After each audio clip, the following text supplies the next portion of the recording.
Well, good morning. Today is Wednesday, November 16th. I'm Danielle Wiggins with your 3 News Now morning update. Thanks for spending a few minutes with me on the WKYC YouTube page. We start with Hollie for a check of today's forecast because, Hollie, portions of Northeast Ohio will be dealing with that winter weather advisory. Yeah, we'll be busy gals tomorrow morning, Danielle, and we'll, of course, have you covered as always as we get a look at an hour-by-hour breakdown. Even today, very much like yesterday and Monday, we're going to see some scattered rain or snow showers at times, especially close to the lake.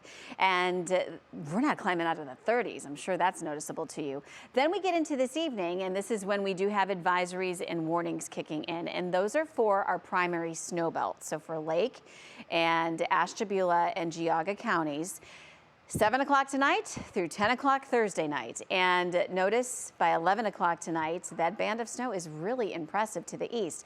Now, the thing about lake effect, though, is that a lot of you will not be impacted. So like Akron and Canton and Mansfield and Worcester, Dover, you get the idea. So this is going to be primary snow belt.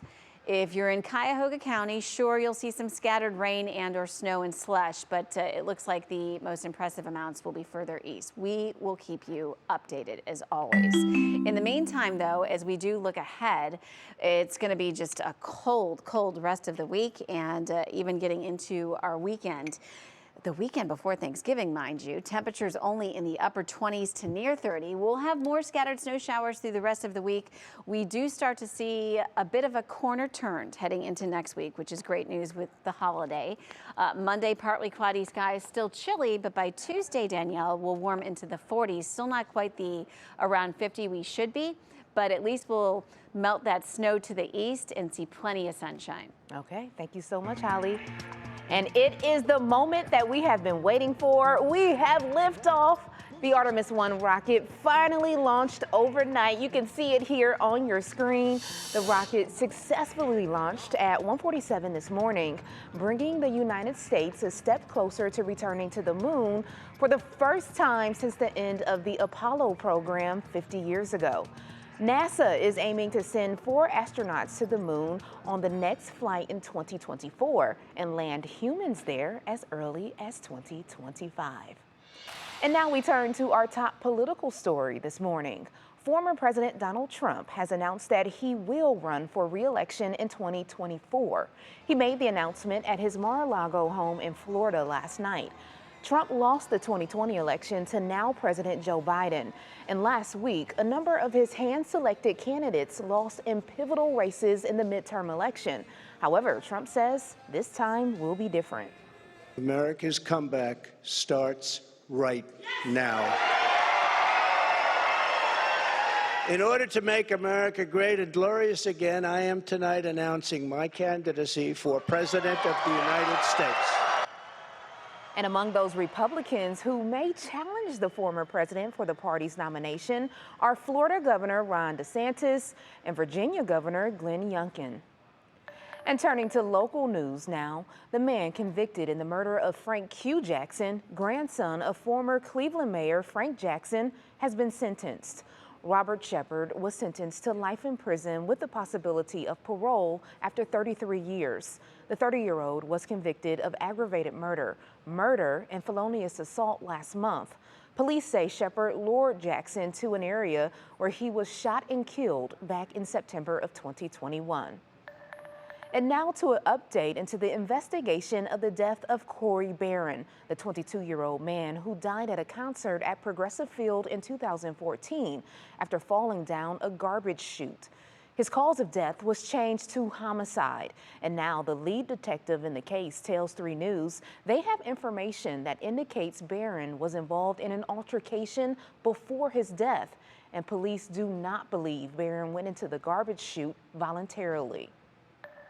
And turning to health news now, health officials are warning about the threat of respiratory viruses currently circulating. We've been reporting for several weeks how cases of RSV have been rising and putting several children in the hospital. Now it's getting overlapped by the flu and COVID as well. Health officials are advising parents and children to get their flu and COVID vaccines.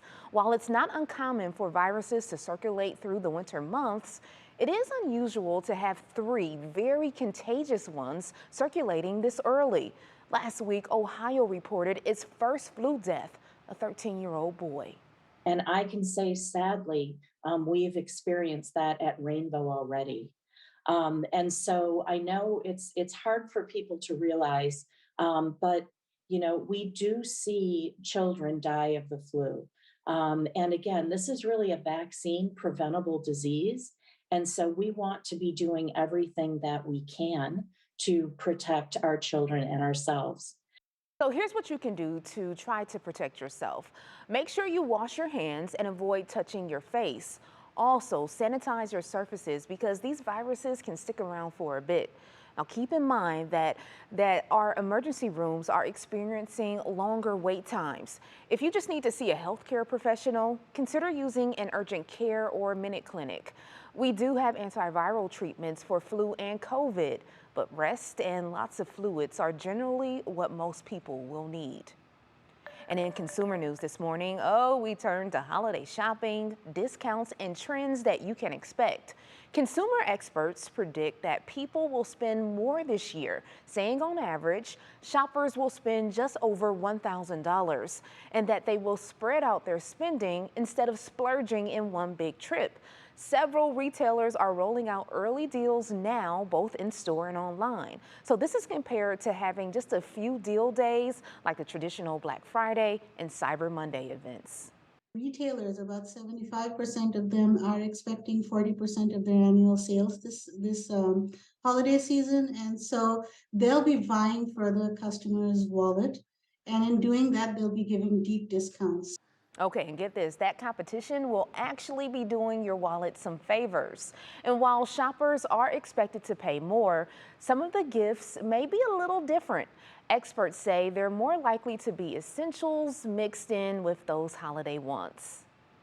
Okay, so just one day after the house was put on the market for the Christmas Story, you know, that Christmas Story house, well, cast members told 3 News that they would be willing to put in an offer on the property.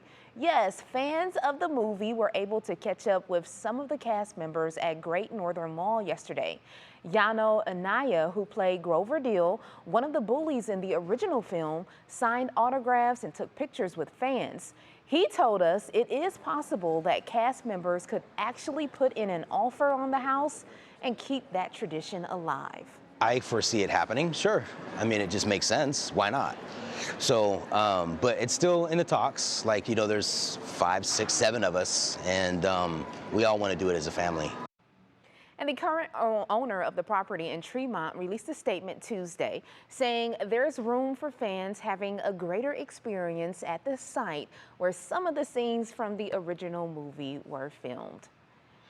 Okay, later this morning, an exciting announcement is expected from the Akron Canton Airport.